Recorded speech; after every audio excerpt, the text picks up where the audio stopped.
Welcome back to the K-Dog and Fish Show. We're talking movies, TV, pop culture news. let's go.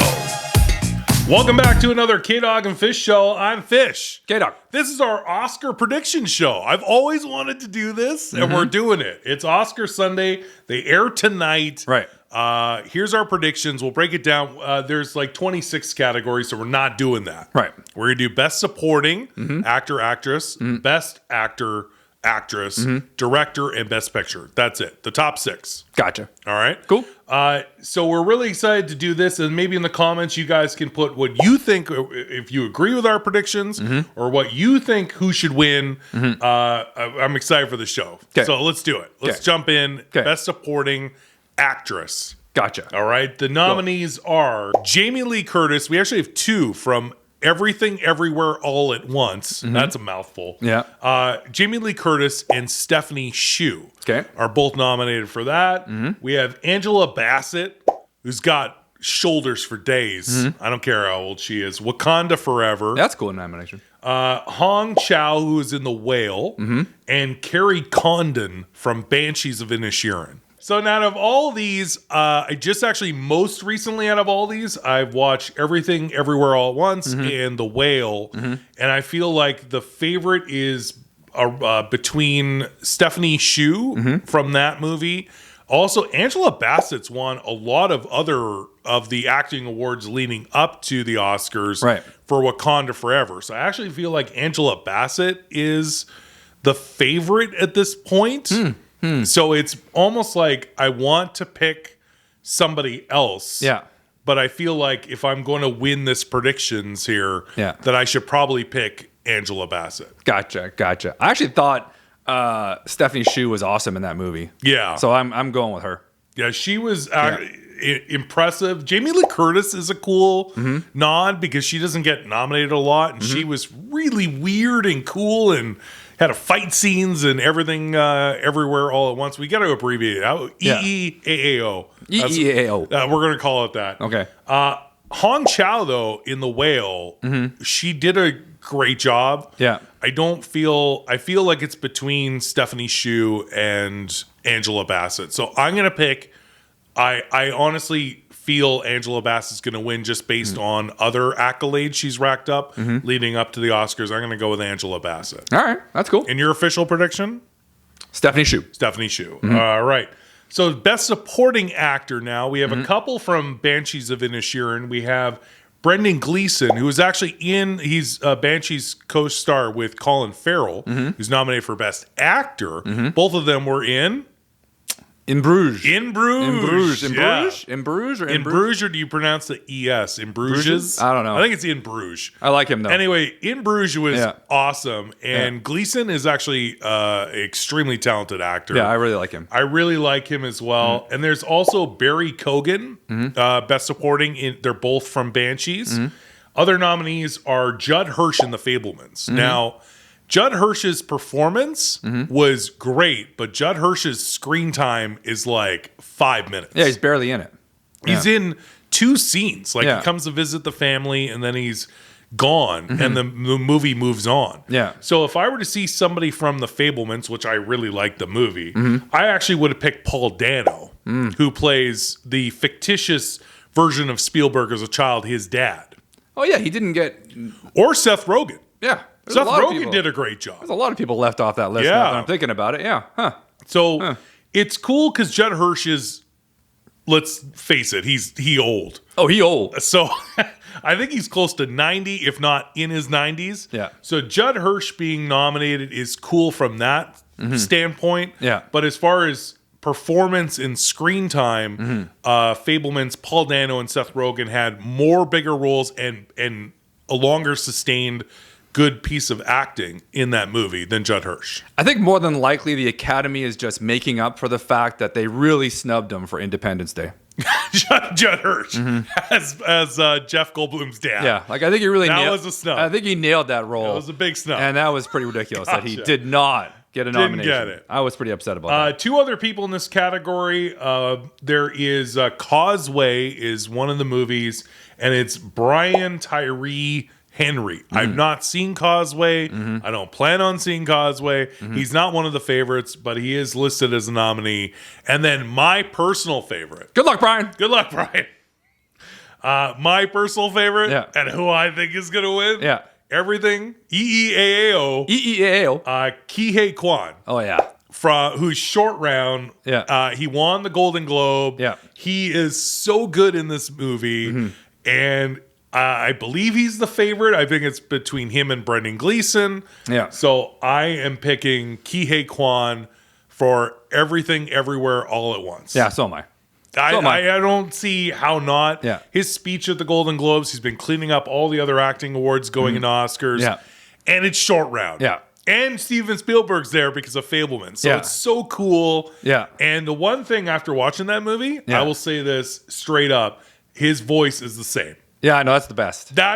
It's crazy that you could close your eyes watching EEAAO and say, that's short round. Yeah. You hear his voice. He's talking to Michelle Yeoh's character, and all you want him to say is, "There's no time for love, Dr. Jones." Yeah. You can actually hear, like, even though he's in his 50s now, he's not 10 years old. Yeah. In Temple of Doom, his voice is the same. Yeah. I know. Which I found incredible. It's crazy. Next up to Best Actor and Actress roles. Let's start with actress. Cate Blanchett for Tar is one of the favorites. I will admit I haven't seen Tar yet, but I will watch it based on what I hear is an incredible performance. But I feel like Cate Blanchett has enough awards. Yeah, but she wins a lot. She wins. She wins a lot. She wins a lot. Yeah. But I prefer this go to somebody who has not won so many awards. Okay. Next up, this one kind of surprised me. Anna de Armas, who is an absolute smoke show. Okay. I mean, you remember that horrible Ben Affleck movie, the Prime Video? Oh, I know exactly what you're talking about. He's murdering all of her lovers. Yeah. Like she is amazing. Don't get me wrong. Yeah. But I heard Blonde was horrible. Okay. So the fact that she's nominated for Best Actor in what is deemed just a absolute burger of a movie kind of surprised me. But apparently the only saving grace of the Marilyn Monroe biopic is Anna de Armas. I did hear that she was good too. Yeah. I heard it was a horrible movie, but I heard she was good. And that was one of the reasons I haven't watched it, is because I heard it was just garbage. But now, based on this and her, beating out some other people here to get a Best Actress nomination, I might have to watch this movie now. I believe it was a Netflix film with the Marilyn Monroe biopic. All right. But anyway, Anna de Armas. We also have from To Leslie, Andrea Riseborough. I don't know her very well, and I don't believe she's a front runner, and I probably have no plans on seeing To Leslie. Okay. So she's on the list though. Yeah. And then the two favorites are the Michelles. Michelle Williams in Fablemans, playing Spielberg's mom, and then Michelle Yeoh at EEAAO. EEAAO. I gotta say, everything, everywhere, all at once is too. We got to keep this show tight. But that's a mouthful. I get you. I hope it's Michelle Yeoh. Okay. Honestly, it's a dark horse. Might be Michelle Williams, but basically everyone's saying it's Cate Blanchett from Tar or Michelle Yeoh from EEAO. Yeah. And I hope it's Michelle Yeoh. Gotcha. That's my official pick.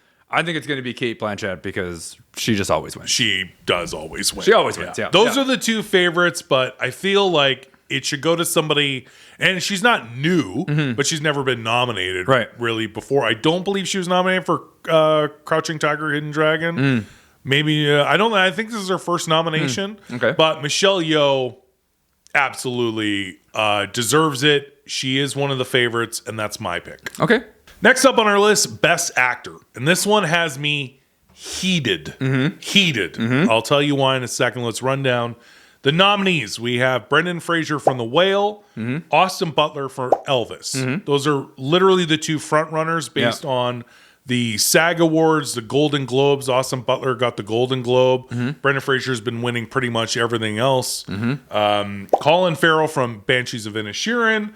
Paul Mescal from After Sun. This is, again, another movie I've not seen yet. Not too familiar, but congratulations to Paul Mescal for even being nominated in this category. And then Bill Nighy, who love in Love Actually. Yeah. He's like he was the old rocker. He was so funny. He was great. So I actually do like that Bill Nighy is nominated for a movie called Living. But this is a two-person Oscar race. Yeah. It is Austin Butler, who played Elvis in the Elvis movie, and he did a lot of his own singing. He sounds like Elvis. He looks like Elvis. He did an amazing job. But if Brendan Fraser does not win Best Actor, I will lose it. Brendan Fraser gave a performance, and you and I were talking about this yesterday. Yeah. I ugly cried for 2 hours. Right. I cried the day after. It was so emotionally invested and draining and sad and beautiful, and it's just his performance. And we're talking about the guy from Encino Man, Airheads. Come on. The Mummy. Nah. What's the movie with the Elizabeth Berkley? Monkey Bone. Monkey Bone. We're talking about George of the Jungle. Like, Brendan Fraser was never that guy. Yeah. Maybe you throw School Ties into there, but that was super young. That was his first role. But I've never seen anything like this performance, and what he had to go through to become that character.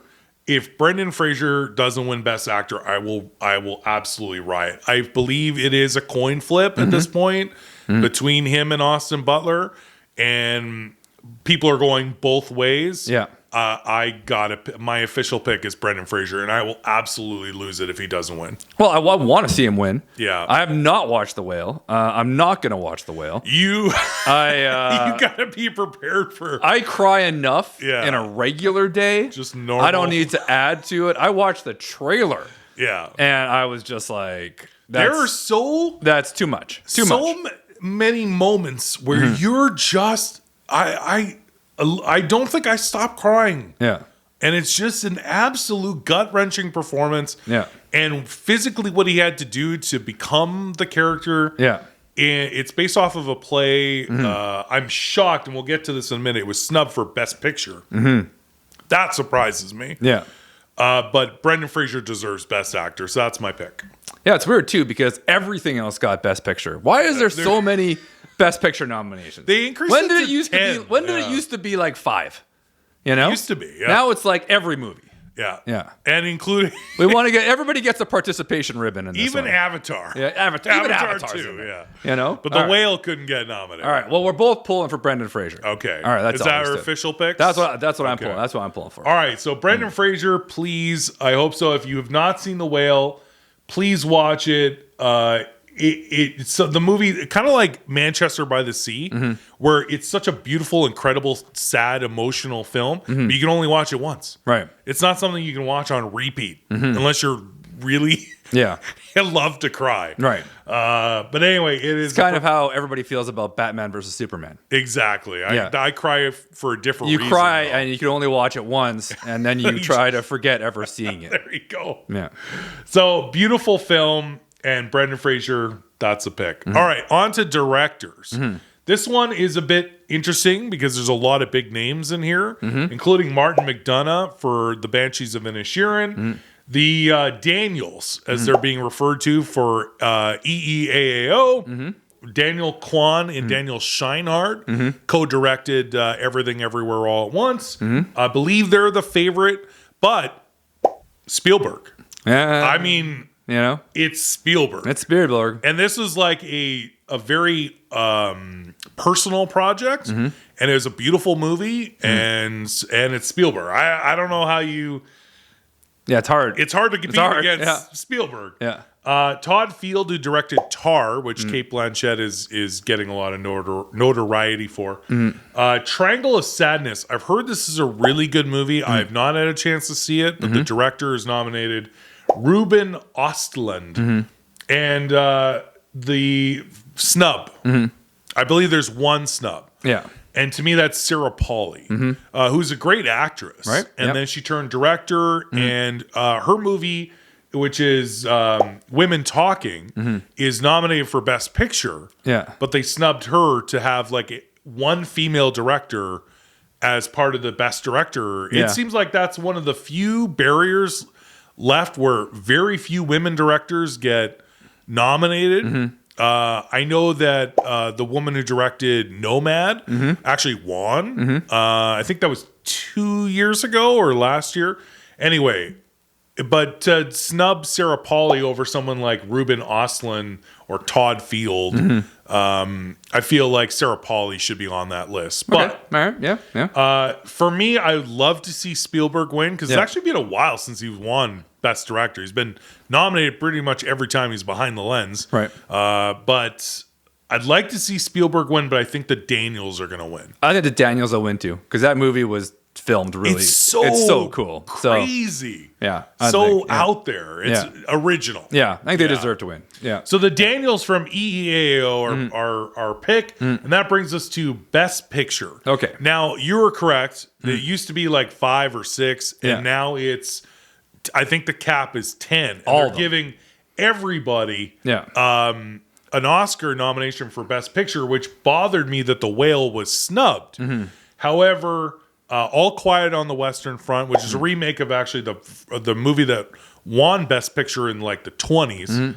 Avatar 2, The Way of Water, The Banshees of Inisherin, the Elvis movie. Now, Austin Butler's performance is great, but I didn't think the Elvis movie was Best Picture worthy. What did you think? No, I don't think so either. Not Best Picture. No. I don't know. No. I like Tom Hanks in it though. Take it over Avatar too. Yeah. Yeah. It's the most basic movie of all time. Yeah. Everything Everywhere All at Once is nominated, which is one of the favorites. The Fabelmans also up there for one of the favorites. Tar, Top Gun Maverick. Is that the coolest pick on this list? Of course it is. Right? Of course it is. He's not gonna win, but that'd be amazing. But then Tom Cruise gets to go. Yeah. He's one of the producers, so he gets to go to the Oscars. I'm pretty sure you can go if you wanted to go anyway. So Well, just because he says, I'm Tom Cruise. I'm Tom Cruise. I'm coming to the Oscars. I'm coming to the Oscars. They're like, all right. Do you want to present? No. No, I just want to come. I'm going to be at one I of just the want to tables. hang out on one of the Sit tables. me next to Jack Nicholson. Yeah. I like the bruschetta they serve. Good food. Yeah, like he's never had a carb. Yeah, he's never had bruschetta. Yeah. Triangle of Sadness is also on this list, and Women Talking. So Women Talking got the Best Picture nod, and snubbed Sarah Polley for Best Director, and Brendan Fraser gets a well-deserved nod, but they snubbed The Whale for Best Picture. On this list, this massive list, I believe like the favorites are Banshees of Inisherin, The Fabelmans, and Everything Everywhere All at Once.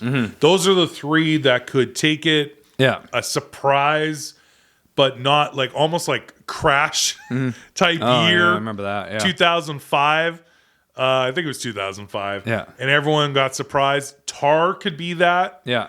on this list, but I would say that my pick is Everything Everywhere All at Once. I think that will win Best Picture, but my heart wants it to be Fabelmans. I think it's going to be Fabelmans. Yeah. I think they're going to give the directors to the Daniels. Yeah, the Daniels. And they're going to and EEAO is going to clean up everywhere else, but they're going to give Spielberg Best Picture. It is actually rare. It doesn't happen a lot where the best director is the best picture. You're right in that case. Like it happens a handful of times. But usually whoever wins Best Director, it's not Best Picture. It has happened, but it's not. Right. It's more rare. Right. So EEAO will win a bunch of awards, but you think Best Picture will be Fabelmans. Yep. My heart wants it to be Fabelmans, but I believe it'll go to Everything Everywhere All at Once. All right. So that is our Oscar prediction show. The Oscars are tonight. Yeah. Make sure you're watching and put in the comments if you agree, disagree with our picks, and who you think will win these major 6 categories. I also love original song, best animated feature, and screenplays. Yeah. Original and adapted. Those are also high on my list. I always fill out the whole thing though. But for time, we didn't want to do too many categories. No, we couldn't do them all. No. So those are the 6 major ones. Let us know if you agree or disagree. Enjoy watching the Oscars tonight, the Academy Awards. Until next time, I'm Fish. K-Dog. See you again soon. Peace.